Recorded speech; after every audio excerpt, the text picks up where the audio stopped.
Baik, bismillahirrahmanirrahim. Assalamualaikum warahmatullahi wabarakatuh. Waalaikumsalam Waalaikumsalam warahmatullahi wabarakatuh. Alhamdulillah hari ini kita bisa ketemu lagi ya. Untuk materi pembahasan kita kali ini adalah tentang kepatuhan bank syariah terhadap peraturan perundang-undangan terkait dengan TPPU ya, tindak pidana pencucian uang dan terorisme ya. Nah, untuk lebih jelasnya lagi, ini nanti akan disampaikan oleh pemateri, Saudara Abdillah, ya. Kepada Abdillah, saya persilahkan. Yang saya akan jelaskan di sini, yaitu yang pertama tentang rezim anti pencucian uang dan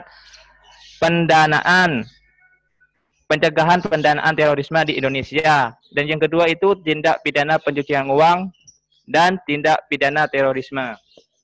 Yang pertama di sini adalah rezim anti pencucian uang dan pendanaan pencegahan terorisme di Indonesia. Yang kedua, di sini pasal-pasal yang membahas adalah pasal 3 Undang-Undang Nomor 8 Tahun 2010 bahwa setiap orang yang menempatkan, mentransfer, mengalihkan dan membelanjakan, membayar, menghibahkan dan menitipkan, membawa ke luar negeri, mengubah bentuk, menukarkan dan mata uang atau surat berharga atau perbuatan lain atas harta kekayaan yang diketahuinya atau patut diduganya merupakan hasil tindak pidana sebagaimana dimaksud dalam pasal 2 ayat 1 dengan tujuan menyembunyikan atau menyamarkan asal-usul harta kekayaan dipidana karena tindak pidana pencucian uang dengan pidana penjara paling lama 20 tahun dan denda paling banyak 10 miliar rupiah. Di sini dijelaskan bahwa dalam undang-undang ini jika pelaku tidak sengaja melakukan tindak pidana dalam artian secara otomatis timbul, maka sanksi berdasarkan pasal 6 yaitu dipidana dengan pidana mati atau penjara seumur hidup atau dipidana penjara paling singkat 4 tahun dan paling lama 2 tahun. Hanya itu yang dapat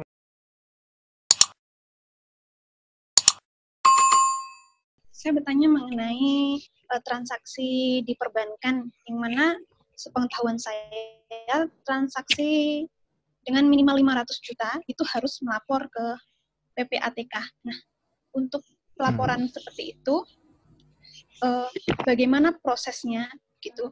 Apakah setiap harinya atau per bulan?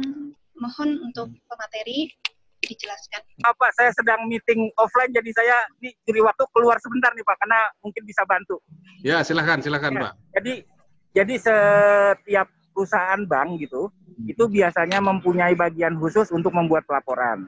Ya, jadi dari cabang-cabang itu suspicious transaction namanya, transaksi mencurigakan itu tentunya dilaporkan harian. Kemudian berdasarkan laporan yang diberikan oleh cabang-cabang, bagian yang mempunyai kewajiban untuk melapor ke PPATK itu mensortir mana yang layak dilaporkan, mana yang tidak. Tapi hampir kebanyakan semua bank, apapun transaksinya yang masuk ke dalam suspicious transaction itu harus harian dikirim ke PPATK. Sehingga kalau terjadi hal-hal yang tidak diinginkan, dalam artian bank sudah melaporkan apa yang wajib dilaporkan. Kalau harian, sehingga dapat dilakukan hal-hal yang bisa diperlukan kalau memang itu perlu tindak lanjuti, begitu kira-kira. Jadi nggak bulanan, tapi harian. Itu Pak Ade yang bisa saya bantu mungkin. Ya, baik. Terima kasih Pak. Ada 2 pola nih untuk mengenal nasabah itu, yang namanya CDD, ya. Mengidentifikasi nasabah itu dari profil nasabahnya saja gitu. Jadi belum begitu mendalam. Kalau untuk EDD, Enhanced Due Diligence, itu lebih mendalam lagi. Contoh kasus ya, seperti mungkin Anda pernah dengar itu, politisi bendahara Partai Demokrat, ya, kasus 2016 itu cukup menggemparkan. Nazarudin sebagai anggota DPR dari Partai Demokrat itu menerima gratifikasi ya dari pengusaha, ya, nilainya sampai 580 miliar ya, untuk memberikan proyek ya, yang dimana proyek itu sudah disetting ya untuk setoran ke ke anggota DPR Muhammad Nazarudin sekian, kemudian ke ketua umum partai sekian gitu. ya, termasuk juga untuk setoran ke partai politik dan segala macam yang lain, ya. Sampai akhirnya kemudian kan hakim menjatuhkan sanksi 7 tahun penjara. Nah itu enhanced due diligence itu lebih mendalam, ya.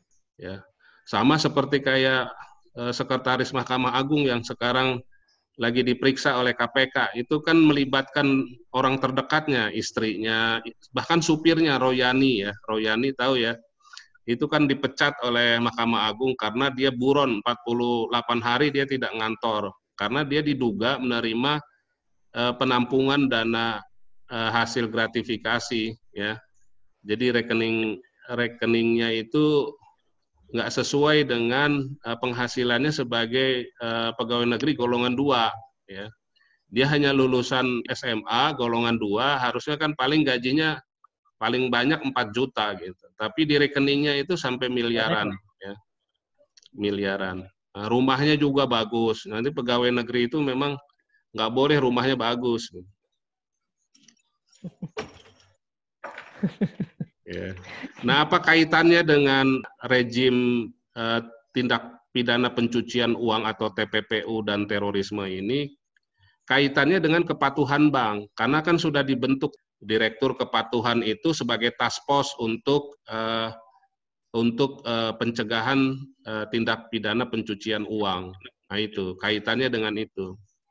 Jadi ya ditunjuklah nanti timnya gitu ya untuk melakukan identifikasi penilaian terhadap nasabah yang mencurigakan. Nah itu ya. Jadi salah satu metode untuk pengenalan nasabah itu bisa dilakukan dengan 2 cara, yaitu tadi yang disebut CDD, Customer Due Diligence, kemudian sama Enhanced Due Diligence. Kalau belum mencurigakan, kalau misalkan Pak Abrar itu hanya mentransfer uang 50 juta, itu baru apa istilahnya low risk lah gitu ya. Tapi kalau sudah mentransfer misalkan keluar masuk 500 juta, itu yang disebut dengan high risk. Nah, itu harus dipantau tuh. Gitu ya. Jadi bank kena sanksi kalau misalkan bank tidak mendukung program PPATK ini gitu. Ya. Karena itu sudah menjadi regulasi bukan hanya di Indonesia tapi regulasi internasional ya. Apalagi kalau misalkan ada pendanaan teroris, kemudian juga pencucian uang itu bisa saja dari tindak pidana kejahatan penjualan narkoba. Ya misalkan dia seorang ibu rumah tangga gitu ya, pokoknya di mana, terus juga bisnisnya bisnis yang besar atau bisnis kecil gitu ya. Nah itu harus ada kesesuaian dengan itu ya. Nah itu diantaranya ya. Mungkin ada pertanyaan lagi ya. Nanti saya kan belum menjelaskan juga. Tadi kan hanya membantu menjawab siapa tadi? Abdillah ya. Menanggapi tadi yang dijelaskan oleh Bapak, ada 2 metode untuk mendeteksi atau pencegahan dalam pencucian uang. Yaitu ada yang disebut EDD dan CDD. Nah, CDD. Kemudian Bapak, kalau misal minimal transaksi 500.000. Jika kita jadi ternyata itu yang disebut, yang seperti dicontohkan oleh Bapak, ternyata pekerjaannya hanya sebagai ibu rumah tangga, apakah kemudian transaksi di bawah itu tidak dihiraukan? Jadi misal hanya 300 juta atau sekitar 100 juta begitu, cuman lancar setiap harinya begitu. Kan kemungkinan kalau misal kita memang berpikir buruk ya, atau menskenariokan transaksi bisa saja, misal transaksi tersebut bisa disalurkan ke banyak rekening begitu Pak. Kemudian yang penerimanya itu banyak, misal ada ibu A, ada ibu B, ada ibu C begitu. Kira-kira bagaimana begitu Pak?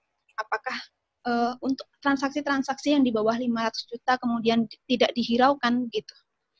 Kira-kira bagaimana? Ya, tentu ada kiat-kiat ya yang dilakukan oleh bank, tidak serta-merta langsung kemudian mencurigai. Ya itu tadi diwawancara terus dipantau gitu. sampai ke sana ya, baru kemudian disimpulkan oleh task force-nya itu. Jadi tidak begitu saja. Oke ya, saya kira giliran saya ini untuk menjelaskan lagi dari awal. Hari ini pembahasan adalah kepatuhan bank syariah terhadap peraturan perundang-undangan anti pencucian uang dan terorisme. Nah, pencucian uang ini kalau kita definisikan secara umum adalah proses menarik dana yang didapatkan melalui kegiatan ilegal dan membuat dana tersebut tampak legal. Bentuknya tadi macam-macam lah, ada kejahatan korupsi, kemudian juga tindak kejahatan terorisme, kemudian juga kejahatan narkoba, ya. Nah itu bentuknya macam-macam. Nah itu semua adalah merupakan kegiatan ilegal, gitu ya. Nah yang rentan terhadap tindak pencucian uang itu adalah lembaga keuangan, baik perbankan maupun juga sekarang itu ada yang namanya fintech syariah, ya. Fintech syariah ataupun crowdfunding syariah ini bukan lembaga perbankan, tetapi dia mirip dengan perbankan karena memberikan layanan transaksi pembiayaan berbasis teknologi, ya, berdasarkan prinsip syariah. Nah, sekarang ini dengan adanya fintech atau crowdfunding syariah, itu tidak lagi modus kejahatan pencucian uang itu dengan cara memecah rekening di beberapa orang gitu ya. Jadi dia bisa langsung sebagai investor karena fintech atau crowdfunding itu kan sebagai lembaga peer-to-peer lending ya. Jadi bukan lembaga perbankan dia karena dia tidak memiliki kantor seperti layaknya perbankan. Jadi dia basisnya itu adalah layanan jasa keuangan berbasis teknologi. Jadi P2P ini sebagai pengelola dana dari investor. Nah, investor itu bisa masyarakat. Ya, masyarakat di sini yang memiliki dana, baik dana besar maupun dana kecil, kemudian dihimpun secara kolektif, kemudian diinvestasikan untuk membiayai kegiatan proyek. Misalnya proyek tambak udang itu di daerah misalkan Serang, Banten. Nah, itu membutuhkan dana sekian. Nah, nanti investor yang memiliki dana itu dia akan menjadi sebagai penyandang dana, ya. Nanti akan ada pembagian hasil keuntungan dari investasinya itu. Nah ini rawan terjadi, tetapi untuk peer-to-peer lending atau fintech dan crowdfunding syariah itu belum diberlakukan tahun ini oleh PPATK dan juga oleh OJK.